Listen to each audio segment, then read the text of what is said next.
Welcome to the programme. And we start then with the latest on the French election drama today. Over 200 candidates, most of them from the centre and from the left, have dropped out of the race for Parliament.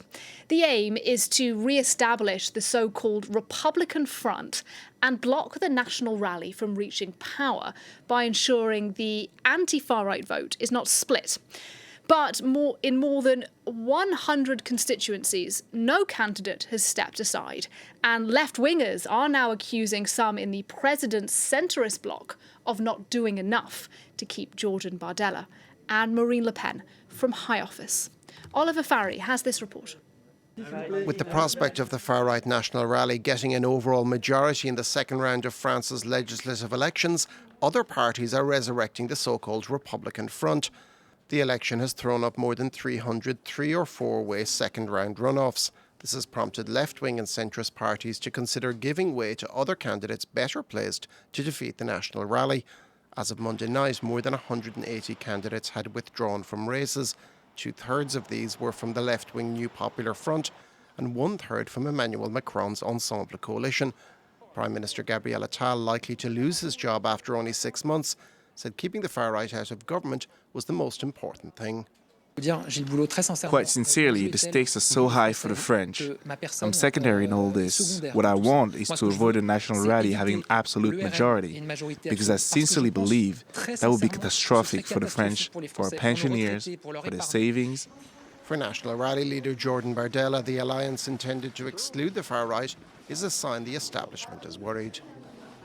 I am not going to give any voting instructions, unlike Mr. Macron and Mr. Mélenchon. I believe that the French are intelligent, that they are old enough to decide for themselves. We are qualified today in 444 constituencies, and for change, we must vote for the patriotic candidates of the National Rally Party. But the left-wing France Insoumise party says the president's coalition has not been clear enough on urging its third-place candidates to step aside or advising supporters on who to vote for. As far as we're concerned, we applied a clear rule, in line with the principles we've always applied. It's not one vote for the National Rally, not one more seat for the National Rally. And we do hope that the Macronist camp will show the same clarity. And indeed, it's not the case, depending on who you speak to. 289 seats are required for an overall majority. Failing that, parties will try to form a coalition similar to the one that has governed France for the past 2 years. Well, let's go live now to the streets of Paris. Our reporter Clovis Casali is out and about covering the National Rally campaign. He's with me now. Clovis, there are just a few hours to go before those candidate lists are sealed, confirmed. What's the National Rally up to at the moment? Well, all day here at the National Rally headquarters, there have been meetings. We've seen Marine Le Pen as well as Jordan Bardella. His entourage telling us that he's having one-on-one meetings also to try to finalise deals, of course, maybe clinch some alliances, maybe attract some right-wing MPs or candidates who could join the National Rally ultimately and try to form an alliance, get that outright majority in Parliament that the National Rally desperately needs. Of course, it's always easier to attract allies when you're leading in the polls and when you're leading after the first round of the legislative elections. The National Rally, the French far-right members we've been talking to here, very confident. And this morning, their historic leader, Marine Le Pen, was also. Let's take a listen to her on French radio, France Inter. When we have, say, 270 members of parliament, we'll need 19 more. We'll go to the others and ask them, are you prepared to join us for a new government, for a new politics? Yes or no? Are you prepared to give us a vote of confidence? Are you prepared to vote for the budget? Who are these others?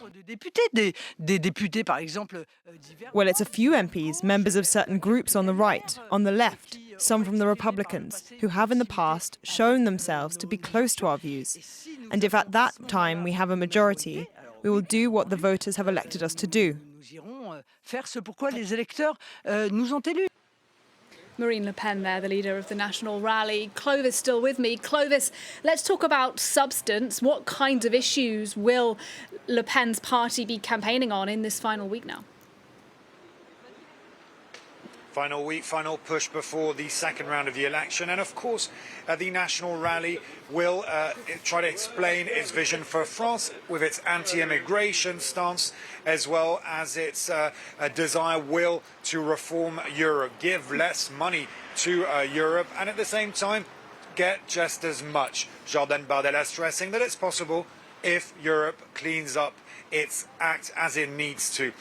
Marine Le Pen and Jordan Bardella also, again, trying to soften their message publicly, change the party's image. They've been trying to do so for years, and it does seem to have worked, given the results in the first round of the election.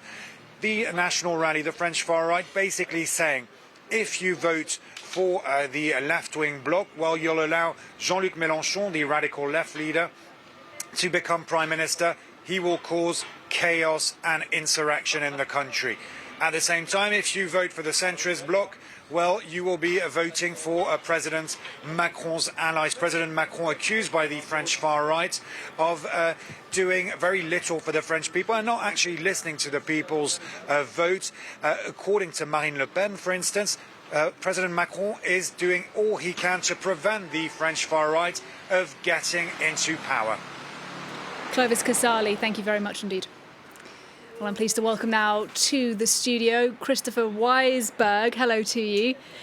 You are a former MP. You were serving in the recently dissolved Parliament for the Renaissance Party, for the President's party. You were representing Americans living abroad in North America, French people living abroad, in North America. And I just want to explain briefly to our viewers the kind of rather unusual role you're playing in this election, because you are what's known as a substitute, which means that you are, if the MP who wins and then they, for example, join the government, you would go in their place. It's a quirk of the system I wanted to clarify there. But let's talk about the big story of the day, and that is candidates dropping out, or indeed not dropping out, to avoid splitting the vote and preventing the far right reaching power. Are enough people in your bloc, the centrist bloc, dropping out? Yeah, I think it's very clear. It's a no-brainer. I know that some people, like Edouard Philippe or Bruno Le Maire, had, and I regret it, a more balanced approach, saying that they shouldn't vote either for the National Front or for La France Insoumise. But the official position called by the president himself and the prime minister was very clear, and it's a no-brainer for me either. We have to drop out to avoid the catastrophe of having Marine Le Pen and Jordan Bardella governing the country. Okay, so your view is very clear. Yeah. There are people in your party who are in that third place in the first round. They should drop out. But it doesn't seem that across the board, everybody in your party agrees with you. I mean, I looked at the latest stats before we came on air just now.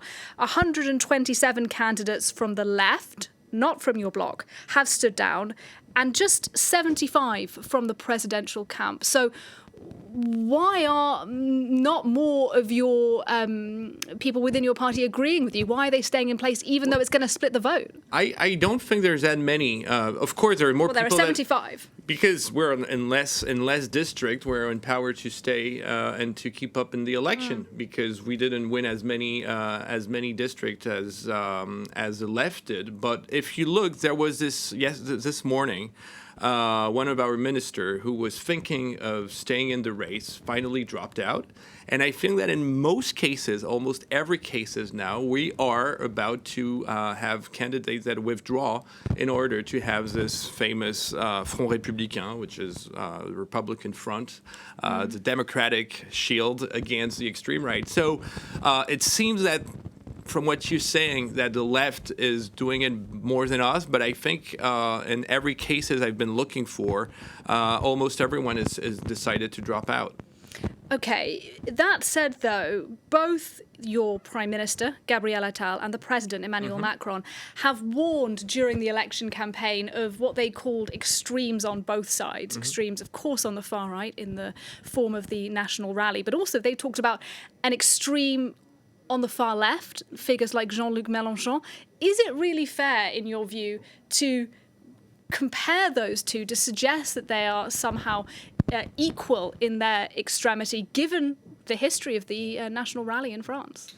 No, I agree. And I always was very careful to not compare both extremes. But for the past 2 years, the extreme left and Jean-Luc Mélenchon and some of his troops have been very ambiguous about the role of democracy. Very tough stances on just their personal behaviors in the institutions, trying to make a mess about everything. Having very strong stances about what happened in Israel, and a very unclear message about anti-Semitism. You felt he lent into anti-Semitism a little? Well, some of them did, and I was able to express and say that I think most of the candidates in La France Insoumise are very respectable people who have different beliefs and different thoughts about politics than I do, but respect the essential things and essential values. But some of them, I'm sorry to say, have been extremely aggressive and had some anti-Semitic thoughts and sayings. It would be strange for your auditors to hear about that, but there were a few people that had anti-Semitic messages on Twitter that were very clear. Those people, for me, it would be very difficult to vote for them. So what I mean is that the message is clear. We have to drop out. Extreme left is not actually in capacity to win this election. Jean-Luc Mélenchon has no chances to become prime minister. So today, where we stand now, the absolute objective for us is to avoid an extreme right government. But when a week ago we were saying that the extreme left and the extreme right both didn't stand for the same values than we did, I could understand that. And lots of our constituents, when we went campaigning for the past 10 days, and many people who are very respectable were saying to us that they would be very dubious about voting for a candidate on the extreme left because of what they've been doing for the past 2 years. Right, but it's fascinating what you say there, and there are Jewish intellectuals in France who have sort of echoed that challenge, saying, of course, they know the history of the National Rally in France, they know its racist, anti-Semitic roots. They are, like you, not happy with some of the language of individuals from that far left party, La France Insoumise. So what do voters do if they are in a constituency where they have a far left LFI candidate on the one hand, the National Rally on the other? Where do they go? Those people are politically homeless, aren't they? They should vote against the most likely scenario of next week, which is having an extreme right government, because the National Front has an absolute majority. So they should vote against the extreme right for an extreme left candidate. Even if you think that candidate is anti-Semitic? And that's where I have a slightly different opinion, is that some of them, which have had racist talks, and there are just a few, but those, it would be, I would understand that, it's hard for some people, for someone who's been attacked, to vote for some of them. But it's very few exceptions, and in most of the cases, this question will not raise. Right, there's lots more I want to ask you, but before I come back to you, I want to go to the headquarters of the Green Party now, actually, and speak to James Andre, our reporter, who's standing by for us there. James, good to speak to you this afternoon. Can you tell us what's the latest with the Greens and indeed with that broader leftist alliance this Tuesday? Well, as you know, we're closing into the time limit to step down in various elections across France, and what we have here is that indeed over 126 candidates from this left-wing alliance have stepped down over the past couple of days. That's bringing the total to 208, and yes, of course, what people are expecting here is to see more candidates from the Together bloc, the presidential bloc, to step down. Roughly 75 have done so at this stage. So earlier on we were talking to Marine Tondelier, and I said, well, is it all done? And she said, well, no, there are still some negotiating, some horse trading that's being done behind the scenes with some people having a tough job stepping down. She did say, even personally for a lot of candidates, it's difficult to just let go and step down. It's not an easy thing to do. And then saying also, a lot of saying, right, yes, I will step down if such and such in another place also does step down. But in Marine Tondelier we spoke to, saying that she sees that there is a possibility of, a slim possibility of indeed a left-wing majority in the upcoming parliament after Sunday's elections. So she was saying we don't want to raise expectations too high, but with a good campaign we could get a good result. James, we know who the far-right candidate would be should they do the best in this election. It's going to be Jordan Bardella. They've been very clear about that. On the left, we don't have that same clarity, do we? No, we don't. And indeed, what the left is talking about is a so-called third round. In a sense, they're saying that their decision is that the party, there are 4 parties that compose this left-wing alliance. You have the Socialist Party, the Green Party, the Communists, and the France Unbowed hard right party led by Jean-Luc Mélenchon. What they're saying, whoever gets the largest amount of seats should be, the Prime Minister should be chosen within the ranks of that specific party.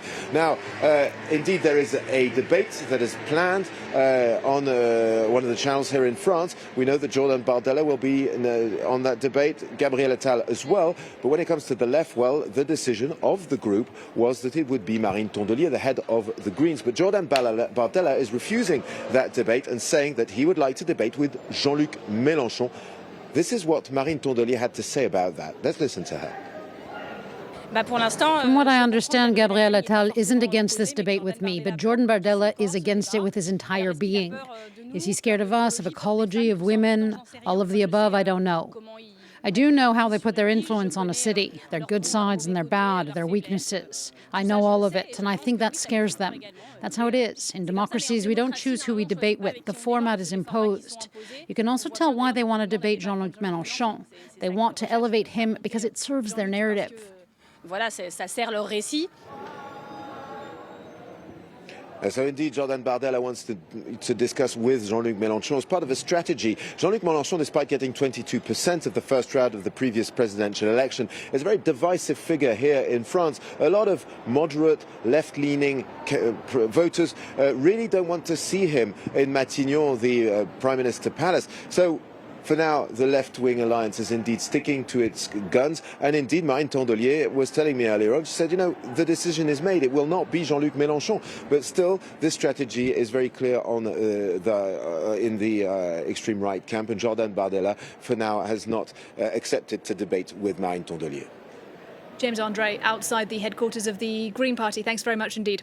Well, still with me in the studio is Christopher Weissberg. And look, I'd like to talk about your alliance, the Centrist alliance. We've heard there about kind of the machinations on the left and on the right today. What's happened to the centre? In your own vote in North America, you are ahead, but with a smaller margin than you were in the 2022 elections. But across the board, ensemble, your bloc has been decimated. What's gone so wrong? Well, it makes sense. We've been in power for 7 years. What usually happens, look at what's going to happen to the Tories in a few days from now. They're going to have an alternative from the left, and this is democracy. And what's I think is terrible is that instead of having a very strong left alliance who could take over us, there is this extreme right front who could win. So we have, when you look at those elections, I was almost a little surprised that we did that well. 20%, and in some cases we are second in a lot of districts. And for me, the most important thing today is how do we avoid a disaster? Let me bluntly honest. We are here on a public-funded channel. There are many chances that if the extreme right wins this election, this channel doesn't exist anymore. They want to privatize public media. They have said that before. Yeah. And you imagine what's happens then? You have our Rupert Murdoch, for your American and British listeners, we have one like him, Mr. Bolloré, who's been buying every channels, who's been trying to keep this coalition between the right and the extreme right for the past few days. Those are the things that matters. And clearly you see the situation as grave, but if I may, we wouldn't be here if it wasn't for the decision of your own leader, of the president, to call this snap early election. And I've said personally several times that I think it was a mistake. I think it was a mistake. I didn't understand why and how he could do this right after what was a political loss after the European elections. We are where we are, and I've always thought to myself that I will go until the end of this election to try to avoid a disaster, and this is our common responsibility. Saying that people from the left or people from our board are going to drop out because there is an ultimate threat in front of us. That's what's at stake. You sound to me, and I don't want to put words in your mouth, but do you feel politically homeless now? Do you feel like you're not happy with what the president, the leader of your party, the decision he's taken? Where does this leave you now as a former MP? I know exactly where I am. I've never questioned. We had an immigration law about 6 months ago, where in the first draft of the bill was completely fine with me, and at some point, because of the Senate's role, it went up to the right, and I didn't believe it anymore, and I didn't vote for this bill. You thought it became too far right? It was becoming too far right, and I was always very clear. I think that the left, the center left, which I came from, should be stronger in this country. I think that Raphael Glucksmann did a very good campaign, stand for values, and I will do all my best to avoid having on one side the extreme right, and on the other side a left that is losing its identity. And the identity of the left is to govern. They're talking about le Front Populaire. Front Populaire is the first time the left in the 1930s was able to govern France. And they did so because, of course, they had incredible social impact, but they were responsible to take power, to govern a country. I don't believe in this strategy that the Labour adopted for a few years. That was a dead end, and the one that's trying to push Jean-Luc Mélenchon. Just a final question for you: what do you think President Emmanuel Macron's legacy will be? Well, it will depend on what's happening on the July 8th. Right. If it's the extreme right, it will be hard to have a positive vision of what he did. But I think, and that's what most of the people in my district are telling me, that for the past 7 years we achieved a few great things. France is economically better than it was 8 years ago. Unemployment is lower than it was 7 years ago. We have lots of investments coming to the country. There are plenty of things that have been positive. Now, in terms of legacy, hopefully on July 8th, we can keep up with what's been good and give the others, the next generation of leaders, the possibility to do better things. Christopher Weissberg, it's been a pleasure to talk to you. Thank you very much indeed. That was Christopher Weissberg, an outgoing MP in the Parliament with the Renaissance Party and a candidate as well in this election. Thank you very much indeed. Thanks.